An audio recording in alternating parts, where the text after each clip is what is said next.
Thank you for the introduction. It's usually a challenge to be the last presenter before the aperitif, but the challenge, thanks to COVID-19, is less than it used to be before. So I would like to give you a short preview on our guideline for cooperative governance that will be available in the near future. The booklet covers the topic of corporate governance for cooperatives, and we use for that the term cooperative governance. The guideline is published by the Cooperative.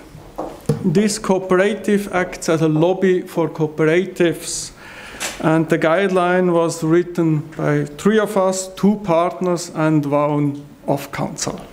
So, presenting a guideline for cooperative governance at a conference on sustainable entrepreneurship implies that we think that this legal form is at least suitable for sustainable entrepreneurship.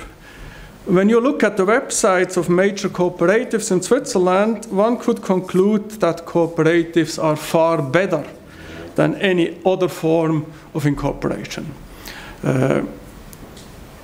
We also see from studies that studies confirm that the public trusts cooperatives much more than any other player. Law firms and lawyers, for example, are far away from the trust levels that cooperatives enjoy in the public.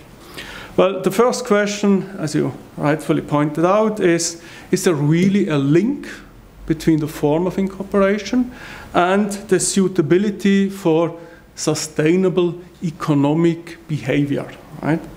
Or is it simply good marketing of the cooperatives, or the zeitgeist, or is it the fact that we all do our grocery shopping in the Coop and the Migros? I would like to show that as an example, and I have, okay, that's that. Doesn't work. I've taken mobility, and well, let's start right away. It's not only marketing. We think that there is really a link. Mobility is quite a young cooperative, and when you look at the statute, it's pretty obvious you cannot be more sustainable than them. But that's not really the point. The real interesting point are those words. That's the collective action of the members. This part is not unique to mobility, but it's legally required for cooperatives. Right? Not being a lawyer, I try to go into the law. Right? So the cooperative is obliged to promote and safeguard the interests of the members by way of collective action or collective self-help. So promoting and safeguarding the interests of the members, that's nothing else than defining a purpose and agreeing on values. And we think that's a fundamental difference to Swiss stock companies. A stock company doesn't need a purpose nor values. You can set it up to carry out an activity, to perform an activity. A cooperative needs purpose. And Article 828 does not only ask for a purpose, but it also implies a certain long-term view, assuming that the economic interests of the members do not change on a daily basis. So, consequently, a cooperative has to create a lasting value, long-lasting value. And if we take that notion of value, we can separate that into 3 buckets. First, a direct value for the members in their role as customers, suppliers, or users of the cooperative. Like this, the cooperative satisfies a need that would be otherwise unsatisfied. There is a second value, an indirect value, that the members can actually participate in the decision making process of the cooperative. And if the cooperative is able to create a lasting value, a sustainable value, then we have direct and indirect value over time, which implies that the cooperative has to earn enough to invest in organization, in production, in new ideas. So far so good. Cooperatives are a useful form of organization. But when we look at recent cases, like Raiffeisen and Migros, it's obvious that being a cooperative, having a purpose and having a long-term view is by far not enough. It also requires strong corporate governance. And precisely the corporate governance discussion at Raiffeisen was the trigger for this guideline on cooperative governance. So, before I move on to the challenges for governance or cooperative governance on cooperatives, just some words on corporate governance at all. If you read 5 books, you may get 6 or 7 conflicting definitions of corporate governance, and that's not really helpful. We understand corporate governance in a very broad sense, as a system and processes that allow a company, an entity, to reach its goals. Corporate governance is not a tick-the-box exercise. So when we take corporate governance in a broad sense, we have at least 5 topics that should be addressed. How to determine the goals of the entity, how to set up, create appropriate structures, how to exercise effective oversight without losing too much efficiency, how to guarantee sufficient transparency, and how to safeguard the position of the owners. Now, if we take such a broad concept to cooperative governance, we quickly realize that's something different. Governance in cooperatives is not the same like governance in stock companies. And there are several reasons for that, and predominantly the first one, cooperatives enjoy a lot of liberty. The law on cooperatives is old and liberal. Having said that, new law is most of the time not liberal, right? So cooperatives have a lot of leeway in setting up their structures. Consequently, each and every cooperative has to find its own answers to its own corporate governance questions, but has also the room to find an answer. And the governance can be quite different. So it's not one size fits all. Just look at the reality. We have cooperatives, very big ones like the Raiffeisens, the Mobiliar, Fenaco, Migros Coop. We have very focused ones like the housing cooperatives. We have the very small ones running a shop down the street. But all of them apply the same liberal law on cooperatives.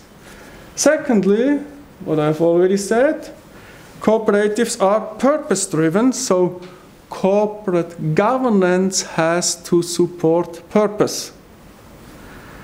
Purpose, as I've said before, does not only entail a long-term view, but it also has a tendency to introversion. Because there is a tendency that members have a strong identification with the cooperatives. And the cooperative has a tendency to focus on the member because that's precisely why they exist at all. So, and this tendency to introversion is even intensified by the mandatory principle of one member, one vote. And that principle shields the cooperative from disciplinary mechanism from the outside. I refer here to the fact that it's almost impossible to take over a cooperative. So after such an analysis, it's pretty clear that kind of a code of best practice for stock companies does not work in that field.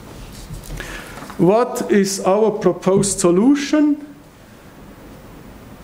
There must be something like a toolbox. Cooperative governance in the sense of a closed loop that is covering the various aspects of good corporate governance and giving the individual cooperative a tool for analysis and finding their own answers to their very specific governance question. So I would like to run through the various aspects very briefly. And it starts with purpose. Purpose is not only the reason why the cooperative exists at all, but is also the starting and the fixed point of the cooperative governance. Cooperative governance is good when the purpose of the entity is supported. We dedicate an entire chapter to how to define a purpose. Chandler may have coined in the 60s the famous phrase, structure follows strategy. Our mantra is cooperative governance follows purpose. And that's a leading theme through the entire guideline. Purpose and the principle of one member, one vote actually define structures and the respective bodies, the allocation of responsibilities, the monitoring and the oversight function. A typical question here for cooperatives is, for example, finding the right balance between participation of the members in the decision making and the required speed and the ability to actually make a decision. Apart from that, cooperatives also have to address the usual topics like role of audit committee, role of conduct, code of conduct, and so on and so forth. What is presumably a little bit different from other entities is that cooperatives enjoy quite a lot of freedom when it comes to structuring the electoral process. So once we have structure and bodies, the next question is how to find the right people to make it work. And obviously the electoral process should maximize the chance that we get the right persons in the right roles at the right time. Even also paying attention to the fact that there is a tendency to introversion, or more bluntly, inbreeding. But that's not unique to cooperatives. We see that in professional service firms, we see that in the Catholic Church, or we can call that a strong corporate culture. That's also a tendency to inbreeding. One interesting question in that regard may be the independence of directors. Conventional wisdom tells us the majority of the board should be independent, which is a little bit tricky in the case of a cooperative, because there is a legal requirement that the majority of the directors is a member. So every cooperative has to find a solution for that question.